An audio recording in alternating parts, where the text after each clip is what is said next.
Halo, Assalamualaikum. Kembali lagi bersama kakak di Makin Privat. Ya, kita akan membahas kembali ya untuk soal TPS kuantitatif SNBT tahun 2023. Ini masih soal di hari ke-1 dan kedua ya. Ini adalah bocoran soal asli. Adik bisa siapkan kertasnya untuk mengerjakan terlebih dahulu, boleh ya. Ya, langsung aja kakak akan bahas soal nomor 1. Dari angka 378, diambil dua anggota sekaligus secara acak. Manakah dari keempat kejadian yang memiliki peluang 1/3?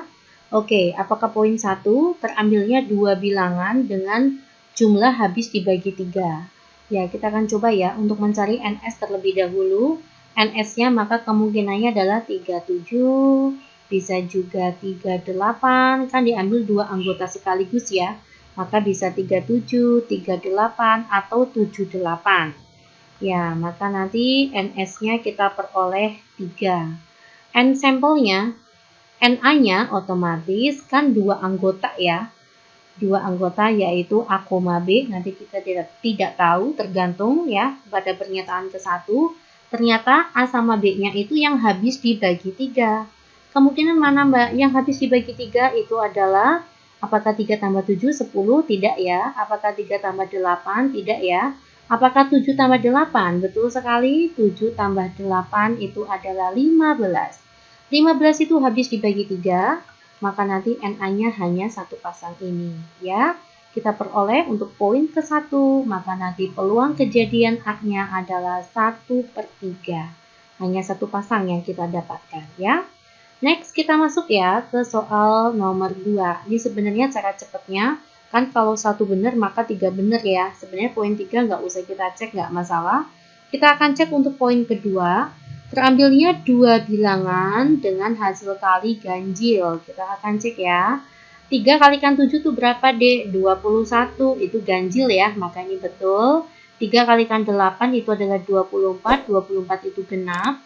8 dikalikan 7 itu adalah 56 ya. 56 itu adalah genap.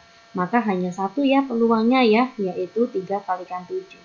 Poin kedua, maka PA-nya juga sama, 1/3.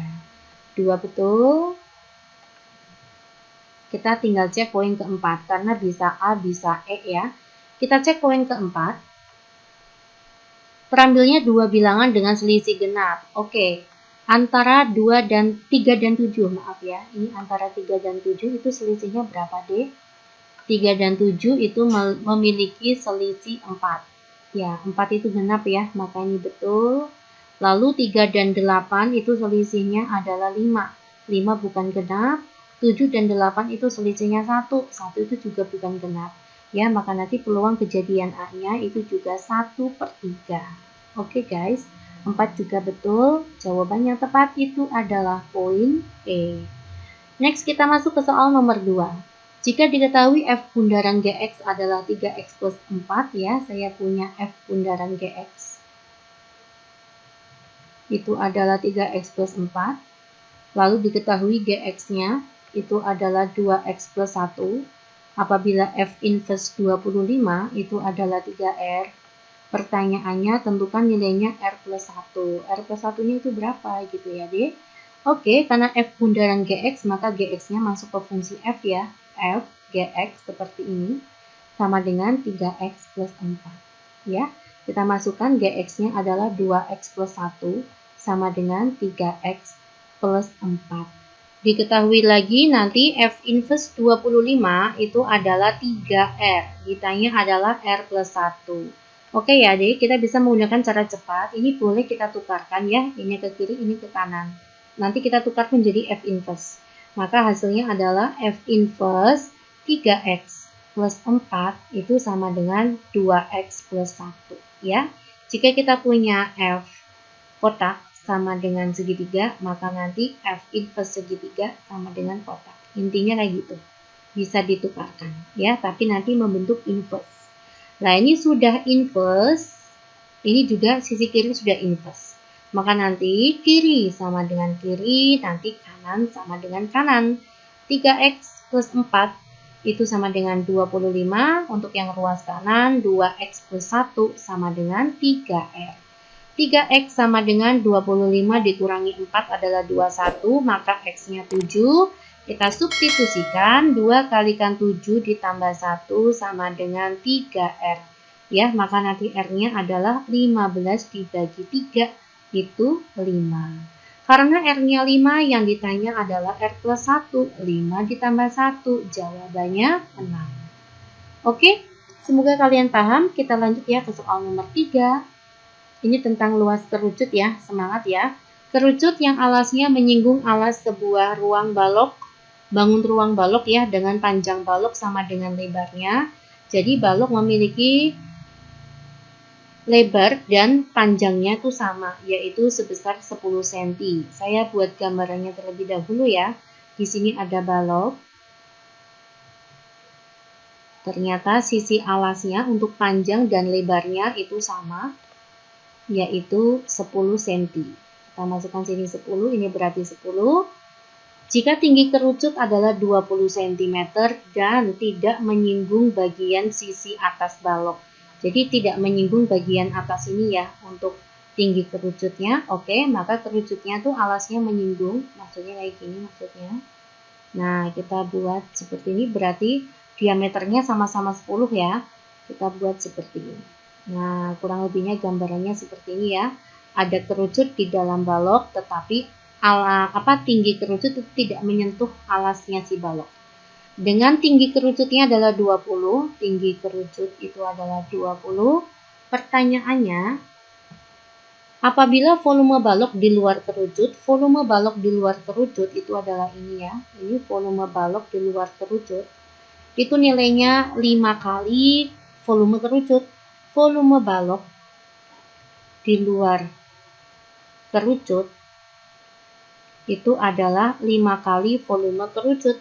Rumusnya volume balok di luar kerucut itu adalah volume balok dikurangi volume si kerucut itu ya. Sama dengan 5 kali volume kerucut. Ketemulah volume balok sama dengan, ini pindah ruas ke kanan, 6 kali volume kerucut. Volume balok itu rumusnya adalah panjang kalikan lebar kalikan tinggi.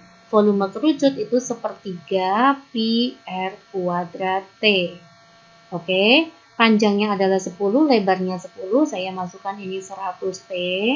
6 dibagi 3 itu adalah 2. Maka nanti 2, pi-nya saya biarkan pi saja. R-nya berapa Mbak? Di sini jari-jari kerucut itu adalah setengahnya dari 10. Maka jari-jarinya tuh 5. R kuadrat maka jadi 25, tingginya kerucut di soal sudah ada 20. Paham ya Dek ya? Yuk saya lanjutkan. 25 dikalikan dengan 2 itu adalah 50. Maka nanti 100 dibagi 50 adalah 2. Ketemulah nilai T-nya 20 dibagi 2 itu 10. T-nya ketemu 10 pi. Yang ditanya adalah luas permukaan balok. Rumusnya luas permukaan balok itu adalah 2 kalikan panjang lebar, panjang tinggi, lebar tinggi. Maka nanti 2 dikalikan panjang kalikan lebar itu 100 ya. Ditambah panjang kalikan tinggi 100 pi ya. Karena tingginya itu adalah ini, tinggi balok. Itu adalah 10 pi. 10 pi dikalikan 10 itu 100 pi ya. Saya jumlahkan dengan lebar kalikan tinggi. Lebarnya 10, tingginya adalah 10 pi, maka nanti ini 100 pi. Oke, 2 dikalikan 100 ditambah 200 pi. Maka nanti 200 ditambah, ini kalikan pelangi ya, kayak gini, ditambah 400 pi. Nah, mintanya 200-nya saya keluarkan, maka nanti bersisa 1 plus 2 pi. Oke ya Dek, 200 dikalikan 1 plus 2 pi, jawabannya adalah B. Next, kita masuk ke soal nomor 4. Pada baris aritmatika 5, X, 19, dan seterusnya, berapakah jumlah pernyataan yang benar? Ditanya pernyataan yang benar ada berapa? Apakah jumlah setiap dua suku baris itu habis dibagi 6? Ya, karena ini baris aritmatika, maka kita bisa bermain B ya, atau bermain selisih. Itu rumusnya adalah U2 min U1 sama dengan U3 min U4. U2-nya mana? U2-nya adalah X ya. Ini adalah U1, ini adalah U3. Ya, maka nanti X dikurangi 5 sama dengan 19, kita kurangi dengan X. Ini min X-nya pindah ruas ke kiri, maka menjadi 2X. Ini min 5-nya ke kanan, maka 19 ditambah 5 itu 24. Nilai X-nya ketemu 12. Paham ya, Dik ya? Kita masukkan 5, 12, 19. Ketemulah nilai A-nya itu adalah 5, maka nanti selisihnya 5 ke 12 itu plus 7 ya. Selisihnya adalah 7. Poin A. Apakah jumlah setiap dua suku baris habis dibagi 6? Misalkan saya ambil aja ya untuk U1 dan U2. 5 tambah 12 itu 17. 17 itu tidak habis dibagi 6. Maka poin 1 salah. Poin kedua. Apakah terdapat suku yang bernilai negatif? Ya jelas tidak mungkin ya, karena A-nya positif dan selisihnya juga positif. Ini adalah baris aritmatika naik ya. Nilainya pasti semuanya positif. Apakah terdapat suku yang bernilai 145? Apakah ada yang UN-nya 145? Maksudnya kayak gitu ya, Dek. Rumusnya UN itu adalah A plus N-1 dikalikan B. Mintanya 145. A-nya itu kan 5. Ditambah N-1, B-nya itu 7. 145 dikurangi 5 itu adalah 140 sama dengan N kalikan 7 itu 7N dikurangi 7. Oke? Maka nanti 147 sama dengan 7N. Ternyata N-nya ketemu ya, 21. Berarti poin 3 betul, 145 itu adalah suku ke-21. Selanjutnya, apakah jumlah 14 suku pertama 1029? Maka kita cari SN-nya. Oke ya. Apa rumusnya SN? Itu adalah N per 2, 2A plus N-1 kalikan B. Karena S14 kita masukkan ya, 14 per 2, 2A, 2 kalikan 5 itu adalah 10 ditambah 14 kurangi 1 itu 13 ya, 13 kalikan D-nya 7. 13 kalikan 7 itu adalah 91. 14 kalikan 2 itu adalah 7, 10 tambah 91 itu adalah 101. Ya, maka hasilnya 707. 4 itu juga pernyataan yang salah. Oke adik ya, saya bahas 4 soal terlebih dahulu. Semoga bermanfaat dan kalian semuanya diterima di fakultas yang kalian inginkan. Assalamualaikum.